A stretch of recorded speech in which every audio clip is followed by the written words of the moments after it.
Hello! In this video I've put together a collection of tips and suggestions to make your holiday in Cuba go that bit smoother. Now I'm not an expert at all, and I don't work for a Cuban travel company, but I was given much needed advice from a Cuban tour guide during my time on the island, and I don't think my holiday would have been as easy had he not been there to keep me right. So now I'm passing on some of that knowledge to you, and I hope you find it useful. I have 20 things covered in this video, and they are as follows. Things to look for when you're booking a casa, dodgy tap water, tipping, laundry, language problems, dark streets in Havana, hiring a classic car in Havana, sunblock, electric sockets, Wi-Fi, breakfast and food choices, umbrellas, toilets, souvenirs, currency exchanging and bank cards, mosquitoes, car reg plates, fees for taking art out of Cuba, offline maps, and delayed luggage. If any of these things sound useful, then stay tuned. Also check out my tour videos showing you each city and town we visited on this beautiful island. Enjoy.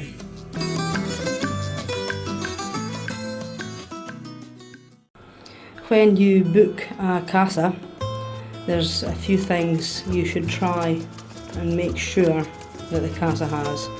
It's not uncommon that the casas are missing one or more of these things, but it's simple stuff that I think we all are entitled to have just a comfortable stay wherever you are in Cuba.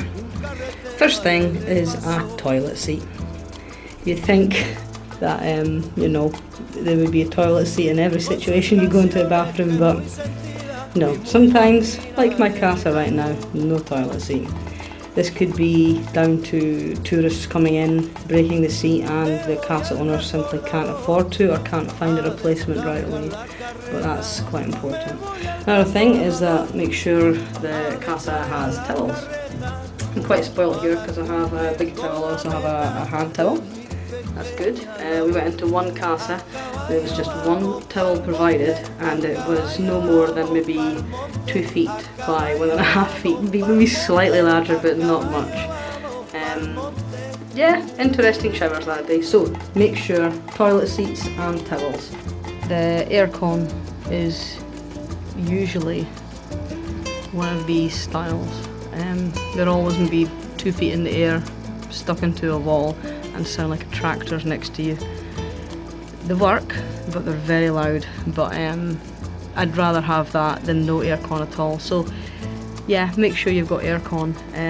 Some casas, not many. We've stayed in, I think I've stayed in 8 casas overall, and 2 had the quiet modern aircon, which is on the roof and has the small flap that goes up and down, the silent aircon. Brilliant. But these ones, this one's a Panasonic. The usual brand that I'm seeing are LG. I think they're slightly more dated, but when you are working them, this one has a cover, but they're all very similar. They've usually got on the left is temperature, so obviously the bigger number the cooler it is, and then on the right decides between a fan or aircon. I find if you just don't turn it too high, don't get greedy with the cooling, it's not quite as loud as the high cooling, so not too high. I mean, I've got it set to 5, and that'll be fine for me tonight sleeping. As you can tell right now, it's quiet. Every minute or so it turns up a little bit, but it's bearable. I can live with that. You also have a fan. Most casas do have a fan, and they're usually always an oscillating fan that's pinned to the wall. I don't use them very much, but I'm sure when you come into a room and it's quite stuffy, that's just good for an instant cool down. Another thing that I find quite handy, this casa doesn't have it, but at least half of my other casas, oh there it goes again, at least half of my other casas have, and that's a fridge. If you get a fridge, bonus, because you can put all your water in there, keep it cool. Most fridges we've found have something to purchase, be that water, which we call agua, So there's water or maybe beer, maybe some of the local produced cola or lemonade, something like that. But all you do, just take it out, let them know at the end of your stay how many you took, pay for it, perfect. This tip is probably the most important tip anyone can give you, in my opinion, when travelling to Cuba, and that is, do not trust the water. Our delicate stomachs clearly just cannot handle the tap water in Cuba. A lot of bars still use tap water to make their ice cubes, so even drinks can make you ill. One guy on our tour thought he'd ease himself in gently, so he used it to brush his teeth with. He ended up pretty ill for a good 3 or 4 days. I'd advise you to look on TripAdvisor or Google. Scope out the bars before you go drinking. We frequently drank in a lot of the touristy spots and we never really had many problems, so that could be the way to go, but don't be afraid to ask if a company does use filtered water with their ice cubes. Don't let this put you off though. There's an awful lot of countries that have similar problems, so Cuba's not unique. Just make sure you're prepared. If you have an off day, then, you have an off day. The rest of the holiday will more than make up for that. It is a fantastic country.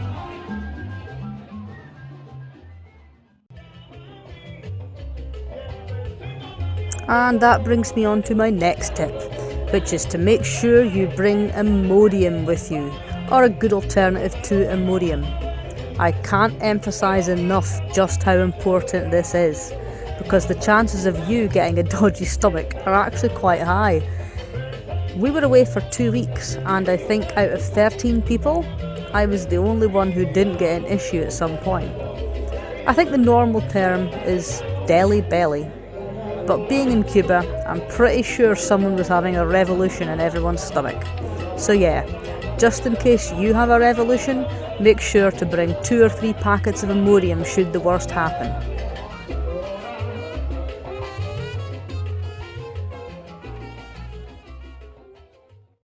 My next tip is actually about tipping.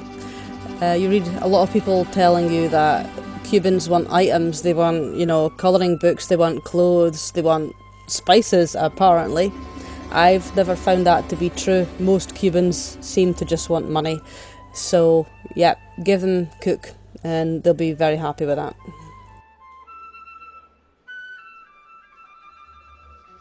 If you are hoping to do laundry in Cuba, then don't worry. I think most casas, certainly the ones that we came across, all do a laundry service. Of course, it doesn't come free. You have to pay for it, but it is a good way for them to make some money. It lets you pack a little bit lighter, and it saves space for all those wonderful Cuban souvenirs. My next tip is about English speakers and perhaps learning just a little bit of Spanish. On our travels, I would say maybe 60% knew some English, enough to communicate. Some were actually quite fluent, but the other 40% knew nothing. Not many locals knew English, it was more just those who had to know it for tourism. Hardly any of our casa owners knew any English, which we cope with, but it could bring its own problems. So I would recommend either downloading an offline translation app for your mobile phone, or maybe learn a little bit of Spanish. For example, numbers, greetings, and some food and drink. They'd be quite helpful.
During our time in Havana, we spotted 2 places that you could hire an American car. There could be more, I don't know.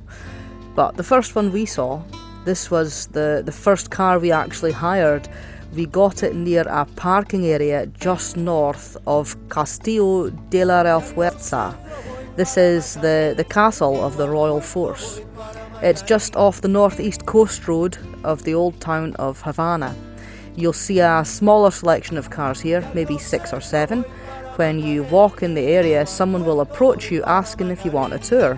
Refuse their first offer of around 40 kook. They'll obviously start at a high price.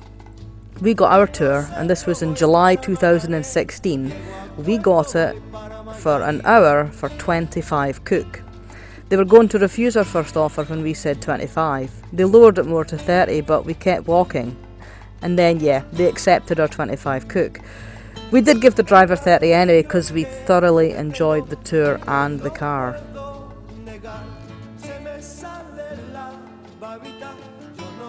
Another place that you can hire a car. This is the more touristy spot for hiring one. It's just up from El Capitolio, the National Capitol building. Up here you can find a big lineup of at least a dozen cars on display. It's a beautiful spot. Even if you don't want to hire a car, it's a great place to go look at cars and take photographs. Somebody will approach you though, and he will have a laminated map. This map will show you all the different routes that they can take. We were quoted 40 kook for an hour on a tour. I don't know if you can lower this price or not, but you certainly do get a beautiful selection of cars to pick from here. If you would like to know where both these locations are, I've shared them in the information below with Google Map links.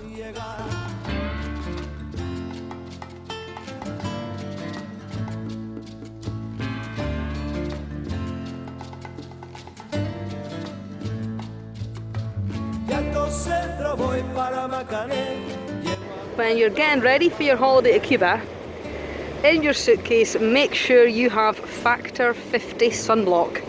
I can't emphasise enough how important it is to bring Factor 50. A lot of people underestimate just how strong the Caribbean sun is, but oh my, don't be a victim of the sunshine. Make sure you bring it and use it. So I felt I should mention about power sockets in Cuba. This is our 4th casa, and out of the casas we visited, there's only been 2 which has got the standard sort of European circular twin plugged socket.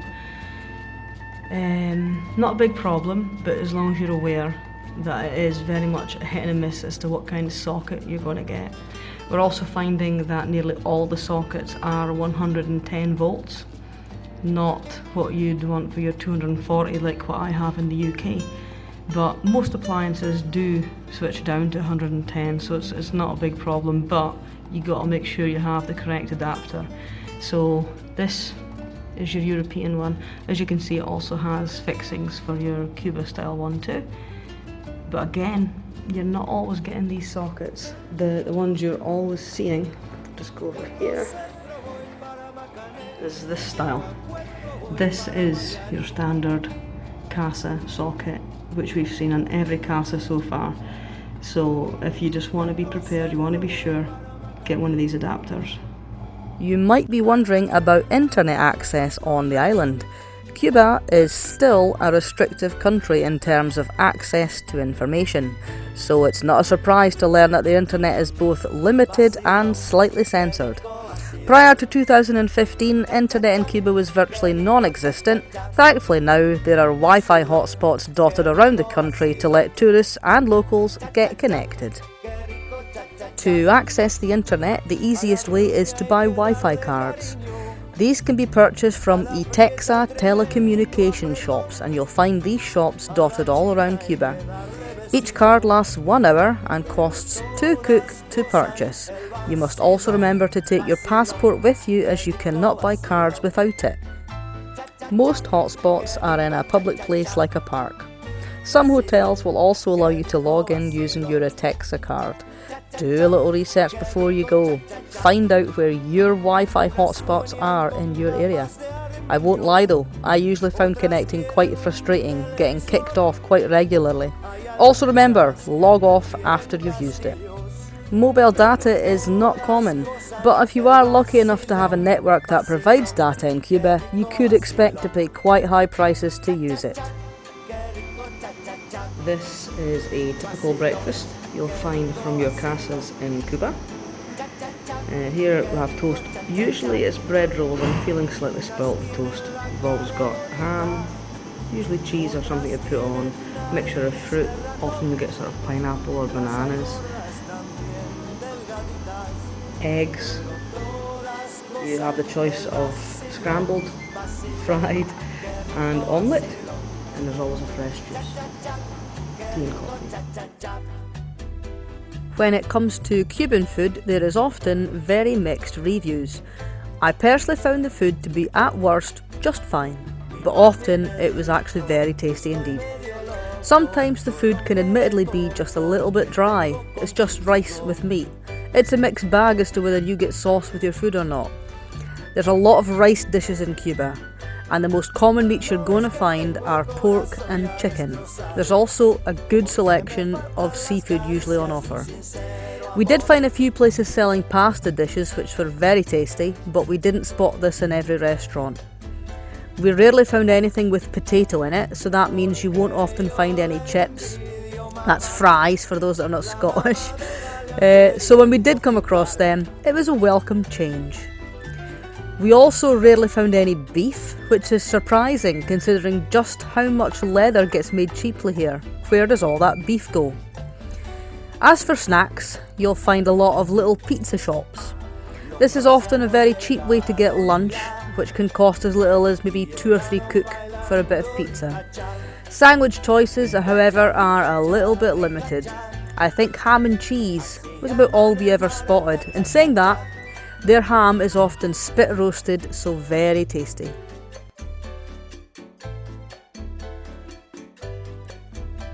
Cuba doesn't seem to have much in the way of desserts. Sometimes you got lucky and you found a cake, but usually all that's on offer is ice cream and caramel flan. There is, however, a lovely little cake shop in Havana called San Jose. It's near Hemingway's. So if your sweet tooth is getting the better of you, I highly recommend this shop. Be ready to queue, but it's worth it because the cakes are brilliant. I will give Cuba its dues. You're never going to leave a restaurant hungry because the servings are usually quite large. In fact, I could say they're possibly too large.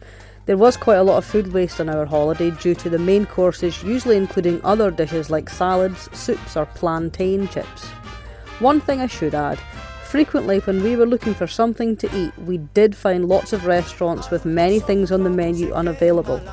Food is still an issue in Cuba and things do run out frequently.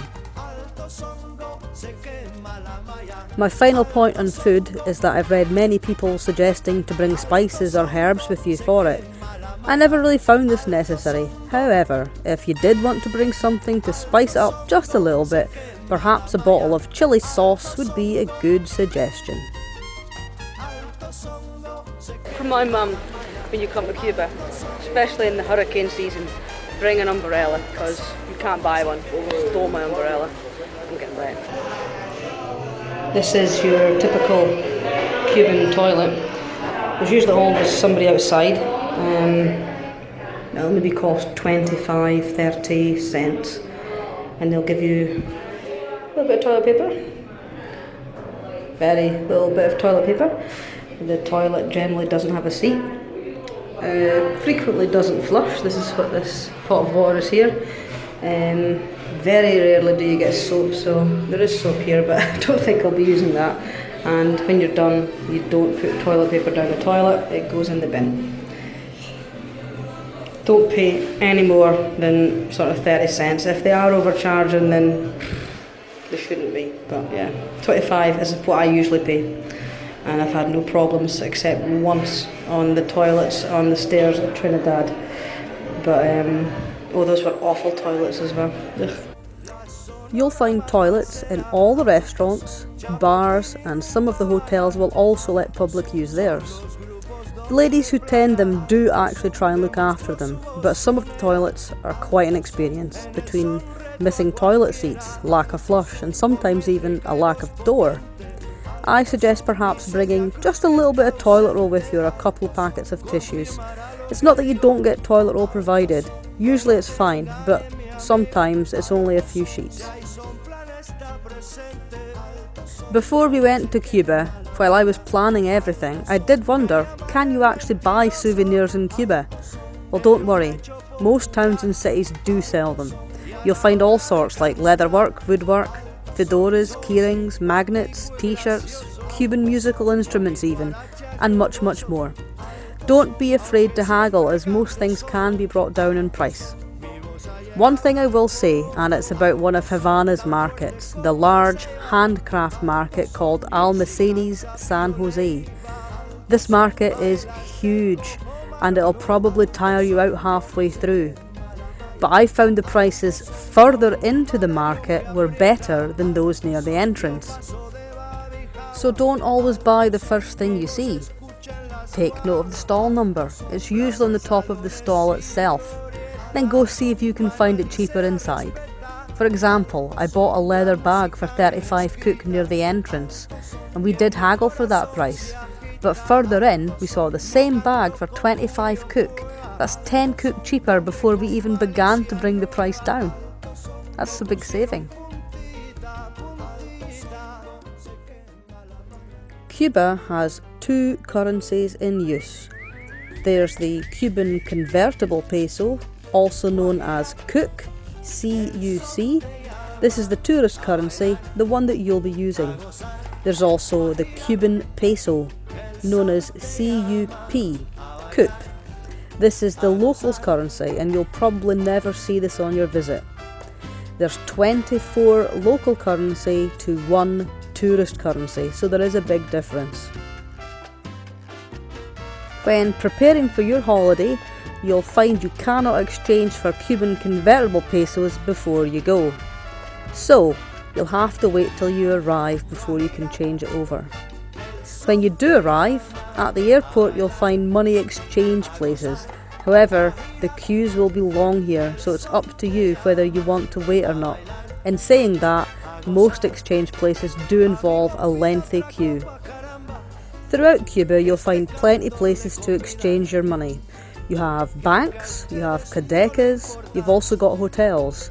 We used hotels on the last few days out of pure laziness, as there was no queue and it usually had aircon.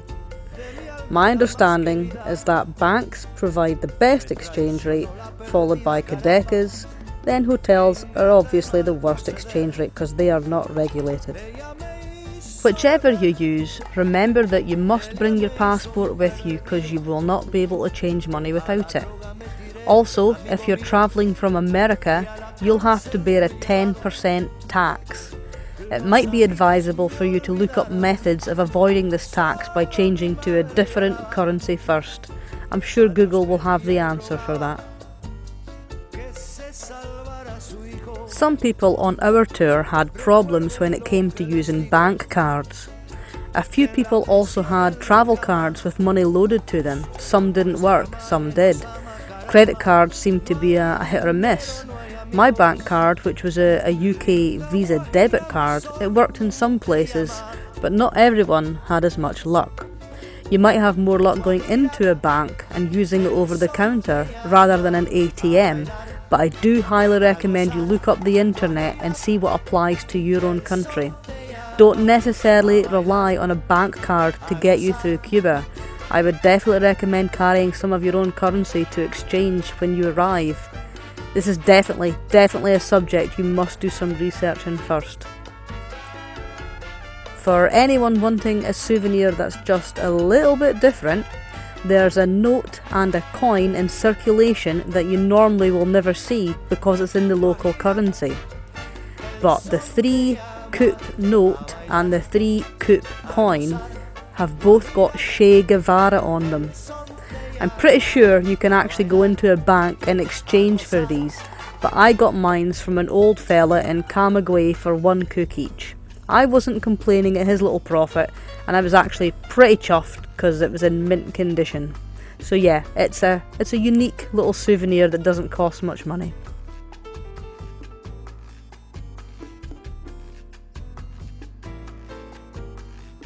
Mosquitoes in Cuba are at their worst during the rainy season. This runs from April to November. Now, that doesn't mean you should avoid Cuba during that time, but what it does mean is you should pack wisely. Firstly, you should definitely always bring a mosquito repellent with you. Wear this at night time or any time you're near a still body of water. I also suggest bringing maybe a couple of tops with long sleeves and some trousers to cover up your skin, again for any time you're near a still body of water. Some people also suggest not wearing perfumes at those times, as mosquitoes are meant to be attracted to this, but that's up to yourself. In my 2 weeks in Cuba, I accumulated maybe 4 or 5 bites, so I didn't find mosquitoes a huge problem. This isn't a tip really, it's more of a fun little thing to pay attention to. If you look at a car registration plate in Cuba, they're all a white background with a letter at the start. Pay attention, because I found this quite interesting. The most common one is P, and that stands for a privately owned vehicle, like your American classic car. B is a government owned vehicle, like a bus. T is a tourist hired vehicle. F is military. M is Internal Affairs Ministry. D is a diplomat. E is for someone of the embassy. And K is a foreign company. I did find this interesting to know each vehicle's background. It also showed you how few locals own their own modern car. So this was a surprise. We just went through security. Everything's fine, but as I go through, my painting gets stopped. I get pulled to the side, and I was totally unaware of this. I knew cigars, etc., all had to be authentic. I had no idea about paintings, but I had to pay 3 Cook to get some kind of authentication seal on my painting. If I didn't have that 3 Cook, because by now we've all spent all our money. You don't take money out of the country. I suspect I might have had my painting confiscated. So there's a tip: if you buy artwork in Cuba, make sure you've got either a few pennies left over or a certificate of authentication. Something which I personally find very useful when travelling abroad is having an offline map loaded to my mobile phone. There are quite a few choices though, but the app I'm using just now is called City Maps to Go. You just install it, download the maps to whichever country or city you're visiting, and voila, you'll never get lost. On this app, you can save your own places, or it has a search function to help you find popular nightlife spots, cafes, tourist attractions and more. I save things like where my casa is so I never get lost. I might also save Wi-Fi hotspots or anything really. Just press and hold your finger on a place you want to save, then you can rename it after with the edit function. When you do get Wi-Fi, this app opens up a lot more. You'll get photographs, you can read people's reviews, you can even get Wikipedia information. I really do appreciate being able to wander about aimlessly then know that I can locate myself again. So if you do want a bit of security, I can't recommend it enough. It's a good app. My final tip is about delayed luggage. We did a tour. We started in Havana, we flew to Baracoa and worked our way back to Havana again. When we arrived in Havana on our first day, we discovered that one of our suitcases didn't come with us. It was still in Amsterdam. KLM, for some reason, failed to put 7 cases on that flight. Now, normally this wouldn't be a problem because companies are usually pretty quick to get these cases back out to you again. But my mum's suitcase did not get back to its owner again for 14 days, not until we arrived back in Havana. That's despicable. KLM appeared to make no effort for that suitcase to be reunited with my mum. Our tour guide tried many times to communicate with these people and get our case back to us, but it was hopeless.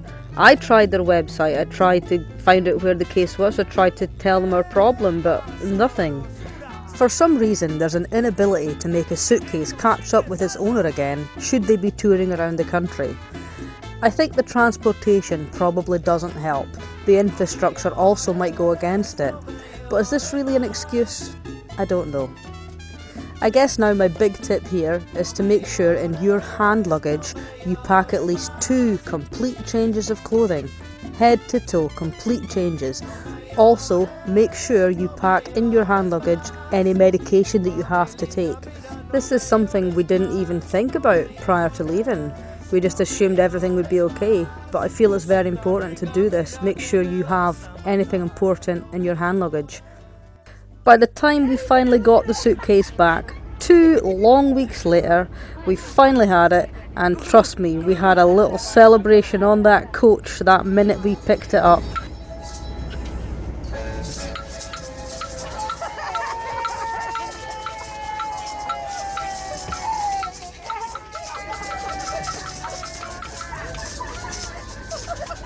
So, there you have it, my 20 tips, and I hope they've helped you out when you're planning your holiday.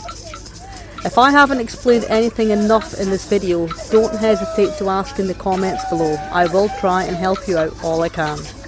Well, except when it comes to bank cards, even I cannot get my head around all of that. But Cuba really is a fantastic island. It's got a unique charm and you can't help but love its laid-back ways.